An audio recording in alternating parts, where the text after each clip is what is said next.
Guys, আপনারা এই ছোট্ট ঘরটিকে দেখতে পাচ্ছেন। এই ছোট্ট ঘরটি মূলত হলো টঙ্গর।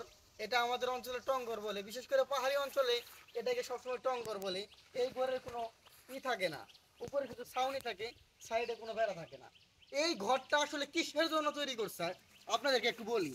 এই যে ঘরটা দেখতেছেন, টঙ্গর, মানে সাইড দিয়ে কোনো নাই, উপরে খালি ছাউনি। এই ঘরটা মূলত তৈরি করছে এই যে পাহাড়ি অঞ্চলে যে বন্য হাতিগুলা এই যে আপনাদের ফসলি জমিতে আসে যে ক্ষতি করে, ফসলি জমিগুলো যে নষ্ট করে খেয়ে ফেলে, এই হাতিগুলাকে তাড়ানোর জন্য এই টঙ্গটা তৈরি করছে।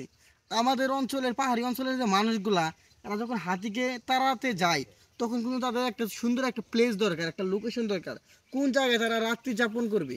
দেখা গেছে রাত্রের যে কোনো সময় হাতি কি করতে পারে, ফসলি জমিতে আক্রমণ করতে পারে, এই ফসলি জমিগুলা নষ্ট করে ফেলতে পারে। এর জন্য তারা এইসব জায়গায় আশ্রয় নেয়। আশ্রয় নিয়ে এই হাতিগুলাকে তাড়ানোর জন্য যে পদক্ষেপগুলো নিতে হয় তারা কিন্তু নেই।